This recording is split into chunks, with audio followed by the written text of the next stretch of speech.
குழந்தைங்களே, இன்னைக்கு நோன்போட 26வது நாள் 26வது பாடலை பார்க்கலாம். இந்த பாசுரத்துல இந்த ஆயர்பாடி பெண்கள் கிருஷ்ணனுடைய எளிமையையும் அவனுக்கே உரித்தான சிறப்பையும் பாடுறாங்க. எப்படி பாடுறாங்க? அவனை கூப்பிடுறாங்க மாலே. மாலேன்னா மயக்கத்தை தருபவன். இந்த மயக்கம் என்ன? அவனை பார்த்தாலே நமக்கு ஒண்ணுமே தோணாது. என்ன பேச நினைக்கிறோமோ அந்த பேச்சு வராது. அப்படி அவனை பார்த்தவுடன் ஒரு பரவசத்துல நாம ஆயிடுவோம். அதனால மாலே மணிவண்ணா. மணிவண்ணாங்கிறது மணி, நீல மணியை போன்ற வண்ணம் கொண்டவன். அப்படி கூப்பிடுறாங்க. கூப்பிட்டுட்டு நாங்க இந்த நோன்பு நோக்கிறதுக்கு உங்ககிட்ட பரிசுகள் வாங்க வந்திருக்கோம் இல்லையா, எங்களுக்கு என்னென்ன வேணும் தெரியுமா? இந்த மார்கழி நோன்பை நோற்பதற்கு எங்களுக்கு என்னென்ன வேணும் தெரியுமா? எங்களுக்கு உன்னுடைய பஞ்சஜன்யம் போன்ற வலம்புரி சங்குகள் வேணும் அப்படிங்கிற. இந்த பஞ்சஜன்யம்ங்கிறது கிருஷ்ணனுடைய சங்கு. அது எப்படி இருக்குமா? பால் போன்ற வெள்ளை நிறத்துல இருக்கும். அது ஊதினா இந்த உலகமே நடுங்கும். அதுல இருந்து வர ஒலி இருக்கு பாருங்க, அது அவ்வளோ சப்தமா இருக்கும். இந்த உலகத்தையே கிடுகிடுக்க செய்யுமா. அது மாதிரி அந்த சங்கம் வேண்டாம் எங்களுக்கு, அது மாதிரி சங்குகள் வேணும். அப்புறம் எங்களுக்கு பறை வேண்டும். இந்த தோல்வாத்தியம் இருக்குல்ல, அடிக்கிற பறை, அந்த பறை வேண்டும். கோல விளக்கு வேண்டும். கொடி வேண்டும். விதானம், இந்த டெக்கரேஷன், இந்த பந்தல் மாதிரி போட்டு டாப்பில் இருக்கிற இல்லையா, அதுக்கு விதானம்னு பேர். அதில் டெக்கரேட் பண்ணுறது, அந்த விதானம் வேண்டும் எங்களுக்கு. இது எல்லாம் வேண்டும். ஆளிலை மேல் பள்ளி கொண்டிருப்பவனே, நீ எங்களுக்கு இதையெல்லாம் அருள்வாயாக அப்படின்னு கேட்குறாங்க. இந்த பெண்கள் தங்களுக்கு வேண்டியவற்றை எல்லாம் இப்போது கிருஷ்ணர்கிட்ட கேட்குறாங்க. கூடவே ஒரு எக்ஸ்ட்ரா இன்ஃபர்மேஷன் என்ன சொல்றாங்க? ஆளிலை மேல் பள்ளி கொண்டிருப்பவனே, நீ எங்களுக்கு இதையெல்லாம் தர வேண்டும். இப்போ இன்னைக்கு உங்களுக்கு இந்த ஆளிலை மேல் பள்ளி கொண்டிருக்கும் கண்ணனை பற்றி சொல்ல போறேன். நீங்க போட்டோஸ்ல எல்லாம் பார்த்துருப்பீங்க. ஒரு ஆள் இலையில சுற்றி வர தண்ணி இருக்கும். அந்த ஆள் இலையில கிருஷ்ணன் மிதந்துட்டு இருப்பார்.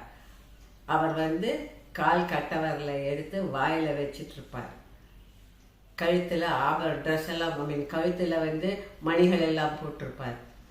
கொண்டையில மயில்பீலி இருக்கும். அழகா இருப்பார், சின்ன குழந்தை.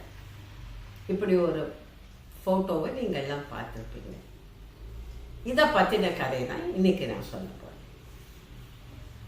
மார்க்கண்டேயர்னு ஒரு முனிவர் இருந்தார். அவர் விஷ்ணு மேல ரொம்ப பக்தியா இருந்தார். அவர் விஷ்ணுவை தரிசனம் பண்ணணுங்கிறதுக்காக கடுமையான தவம் இருக்கார். நாட்கணக்கில் வருஷக்கணக்கில் தவம் இருக்கார்.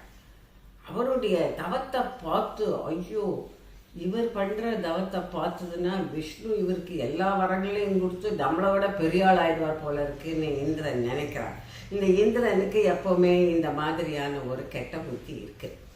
என்ன பண்றா இந்திரன், தன்னுடைய அரச சபை, தன்னுடைய சபையில் இருக்கக்கூடிய அப்சரஸ்கள், டான்சர்ஸ், ரம்பை, ஊர்வசி எல்லாம் இருக்காங்க இல்லையா, அவங்கள மாதிரி இன்னும் நிறைய அப்சரஸ்கள் இருக்காங்க. அவங்கள ஒருத்தர் கூப்பிட்டு, நீ போய் இந்த மார்க்கண்டேய முனிவருடைய தவத்தை கலைக்கணும் அப்படின்னு சொல்றான். அந்த அப்சரஸும் இன்னும் நிறைய பேரை சேர்த்துட்டு பாடுறாங்க, ஆடுறாங்க, என்னென்னமோ பண்ணி தலைக்கீழ நின்று பார்க்குறாங்க. அவங்கள சட்டை பண்றதே இல்லை. மார்க்கண்டேயர் கண்டுக்கவே இல்லை. அப்படி ஒரு உருவம் இங்க டான்ஸ் ஆடுது, அப்படி பெண்கள் எல்லாம் தன்னை சுற்றி இப்படி ஆட, அதெல்லாம் அவர் கண்டுக்கவும் இல்லை. அவர் கண்ணுக்கு அதுகள் தென்படவும் இல்லை. அவர் எண்ணம், மனசு, ஃபோக்கஸ் பூரா என்ன? விஷ்ணுவை நாம் தரிசிக்க வேண்டும், அதுக்கான தவத்தில் இருக்கு. அந்த தவம் செய்யறதுனாலே அந்த தவமாகிய நெருப்பே இவங்களெல்லாம் சுட்டுடுது.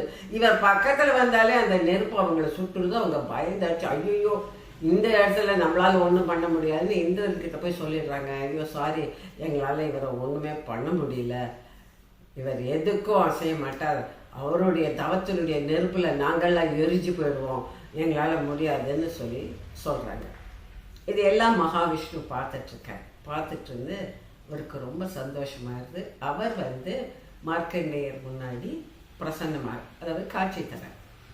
காட்சி தந்து, மார்க்கண்டேயா உன்னோட தவத்தை மெச்சணும், உனக்கு என்ன வேணும் கேளு, பகவானே உங்களை தரிசிக்கணும் அப்படின்னு எல்லா மனிதர்களும் எல்லாரும் முயற்சி பண்ணுறாங்க. நானும் முயற்சி பண்ணினேன். என்னுடைய முயற்சியின் பலனாக உங்களை என்னால் தரிசிக்க முடிஞ்சுது. ஆனால் உங்களோட மாய தோற்றத்தை எனக்கு பார்க்கணும். அதாவது விஷ்ணு நிறைய மாயை செய்பவர். மாயன்னு நிறைய ட்ரிக்ஸ் வித்தையெல்லாம் செய்பவர், மாயம் செய்பவர். அப்போ மாயை, உங்களுடைய மாய தோற்றத்தை எனக்கு பார்க்கணும் அப்படின்னா விஷ்ணு சிரிச்சுட்டே சரி பார்க்கலாம் அப்படின்ட்டு போயிட்டார்.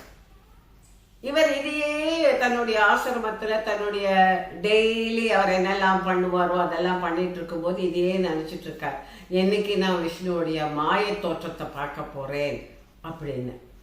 அப்போது ஒரு நாள் நதிக்கரையில் இவர் சந்தியாவந்தனம் பண்ணிட்டு இருக்கும்போது திடீர்னு ஒரு காற்று அடிக்குது, பயங்கர காற்று, மழை கொட்ட ஆரம்பிக்குது, பயங்கரமா மழை பெய்யுது, எல்லா இடத்துலையும் தண்ணி நிற்காம மழை பெய்யுது, தண்ணி பிரளயம் மாதிரி தண்ணி நிறைய வெள்ளப்பெருக்கு எடுத்து ஓடுறது. இவருக்கு எங்கே போகிறதுன்னு தெரியல, எல்லா பக்கமும் இருட்டிட்டு வருது. தன்னுடைய ஜடாமடியை விரிச்சு போட்டு எங்கே போகிறது, இருட்டில் தட்டு தடுமாறி இருக்கும்போது ஒரு மேலான இடத்துல ஒரு ஆலமரம் தெரியுது. அந்த ஆலமரத்தை கிட்ட கீழெல்லாம் தண்ணி, அந்த தண்ணியில் ஒரு இலையில ஒரு குழந்தை மிதந்துட்டு இருக்கு. அந்த குழந்தை பக்கத்தில் போனால் அந்த குழந்தையோட பிரகாசமே அந்த இடத்துல லைட்டாக இருக்கு. அந்த குழந்தை ஒரு மாதிரி பச்சையும் நீலமும் கலந்த கலரில் இருக்கு. அழகான உதடு, சின்ன மூக்கு, பார்க்கறதுக்கு அவ்வளோ லட்சணமாக இருக்கு. அந்த குழந்தையோட முகத்திலிருந்து ஒரு தேஜஸ் வெளிப்படும், ஒரு ஒளி, அப்படி அந்த ஒளி பிரகாசமாக இருக்கு. அந்த குழந்தை ஆபரணம் எல்லாம் போட்டிருக்கு. ஆபரணம்னா செயின், இது நகையெல்லாம் போட்டிருக்கு. அவருக்கு அந்த குழந்தைய பார்த்த உடனே உடம்பு செலுத்துறது. இப்படி ஒரு காட்சியை அவர் நினைக்கவே இல்லை. மழை கொட்டுறது, காற்று அடிக்கிறது, அந்த இடத்துல ஆலமரத்துக்கு அடியில் ஆலையில மேலே ஒரு குழந்தை, ஐயோ எவ்வளோ அழகாக இருக்கு இந்த குழந்தைய. நம்ம பக்கத்தில் போகிறார், பக்கத்தில் போய் தொடணும்ட்டு போகிறார். அவர் பக்கத்தில் போய் குனிஞ்ச உடனே அந்த குழந்தையோட மூச்சு காத்திருக்கு இல்லையா, அந்த குழந்தை மூச்சை உள்ள இழுக்கும் பொழுது இந்த முனிவர் கொசு வடிவத்தில் கொசுவா மாறிடுறார். அவருக்கே தெரியாது அவர் எப்படி மாறுறாரு. மாறி அந்த குழந்தையை தன்னை மூச்சு காத்து இழுக்கும் போது இந்த கொசுவா அவரை இழுத்துடுறது. அவர் அந்த குழந்தையுடைய வயிற்றுக்குள்ள தொப்புள் வழியா உள்ள போயிடுறார். வயிற்றுல பார்த்தா இந்த பிரபஞ்சமே அதுக்குள்ள இருக்கு. ஆகாயம், பூமி, நட்சத்திரங்கள், மலைகள், கடல், எல்லாமே இந்த பிரபஞ்சத்துல என்ன இருக்கோ அதெல்லாம் அங்க உள்ள பார்க்கிறார். இவருக்கு தன்னுடைய அந்த ஹிமாலய பர்வதத்தையும் பார்க்கிறார், ஹிமாலய மலையும் பார்க்கிறார், அதுல தன்னுடைய ஆசிரமத்தையும் பார்க்கிறார். இப்ப நம்ம டிவில எல்லாம் பார்க்கிறோம் இல்லையா, அது மாதிரி அவர் பார்க்கிறார். எல்லாம் ஒரு கண்ணுக்கு தெரியுது. அவருக்கு ஒரே ஆச்சரியமா இருக்கு. இப்ப அந்த குழந்தை இதெல்லாம் ஒரு ஸ்பிளிட் செகண்ட் கன நேரத்துல நடக்கிறது. இப்ப அந்த குழந்தை மூச்சை இழுத்துட்டு மூச்சை வெளியே விடும்பொழுது இந்த கொசு வெளியில விழுந்துடுறது. இவர் மார்க்கண்டேயராக ஆயிடுறார். ஆயிட்டு சுத்தம் பார்க்கிறார். அந்த குழந்தை அங்க இருக்கு. ஐயோ எவ்வளோ அழகான குழந்தை, இந்த குழந்தைய போய் கையில எடுக்கலான்னு போகும்பொழுது அந்த குழந்தை மறைஞ்சு போயிடுது. மறைஞ்சு போனது மட்டும் இல்லை, அங்கே பிரளயமும் இல்லை, ஒன்றும் இல்லை, காத்தோ மழையோ எதுவும் கிடையாது. அவரோட ஆசிரமத்தில் அவர் இருக்கார். அப்போ புரிஞ்சுக்கிறார், மகாவிஷ்ணு தன்னுடைய யோக மாயை தோற்றத்தை நமக்கு காட்டியிருக்கார். இப்படி ஆளிலே கிருஷ்ணனாக படுத்துக்கொண்ட இது அவருடைய மாயைகளில் ஒன்று. அந்த யோக மாயையை தனக்கு காட்டியிருக்காரு. அவருக்கு ரொம்ப சந்தோஷமாயிடுது. அப்போது அவர் மகாவிஷ்ணுவை குறித்து அவர் ப்ரே பண்ணுறார். ஐயோ, இப்படி எனக்கு ஒரு வாய்ப்பை நீங்கள் கொடுத்தீங்களே, இந்த மாதிரி ஒரு சான்ஸ் உலகத்தில் யாருக்குமே கிடைக்காது, யாருக்குமே கிடைக்காத ஒரு வாய்ப்பை எனக்கு கொடுத்தீங்களே, உங்களுடைய பாதங்களில் நான் சரணடைகிறேன் அப்படின்னு சொல்லி அப்படியே அந்த நினைப்பிலேயே அவர் இருக்கார். அப்போது சிவபெருமானும் பார்வதி ஆகாயத்தில் நிற்கிறாங்க. அவங்க வந்தது இவருக்கு தெரியல. அப்போ சிவபெருமான் என்ன பண்றார், தன்னுடைய மாயையால தான் வந்திருக்கிறத உணர்த்துறார். அப்போ மார்க்கண்டேயர் கண்ணை திறந்து பார்த்தோன்னே சிவபெருமான் நிற்கிறார். அவர் காலையும் விழார். அப்போ நீ விஷ்ணு மேல வச்சிருந்த பக்தியை நான் பார்த்தேன், ரொம்ப சந்தோஷம் அப்படின்ட்டு இவரையும் உனக்கு என்ன வேணும் கேளு. அவர் கேட்கறதுக்கு முன்னாடியே இவர் சொல்றார், நீ இந்த உலகத்துல சிரஞ்சீவியாய் இருப்பாய், நீ உனக்கு சாகாவரம் தரேன். சிரஞ்சீவியா இருக்கிறதுனா அவங்களுக்கு இறப்பே கிடையாது. மார்க்கண்டேயர் சிரஞ்சீவியா இருக்கார். மார்க்கண்டேயர் ஆளிலை கிருஷ்ணனை பார்க்கக்கூடிய பேறு பெற்றார். அவருக்கு அந்த புண்ணியம் கிடைச்சது. அந்த யோக மாயை தோற்றத்தை, விஷ்ணுவுடைய யோக மாய தோற்றத்தை, உருவத்தை பார்க்குற புண்ணியம் மார்க்கண்டேயருக்கு கிடைச்சது. அந்த தோற்றத்துக்கு பேர் வடபத்ர சாயி. இந்த வடபத்ர சாயி தான் ஸ்ரீவில்லிபுத்தூரில் இருக்க.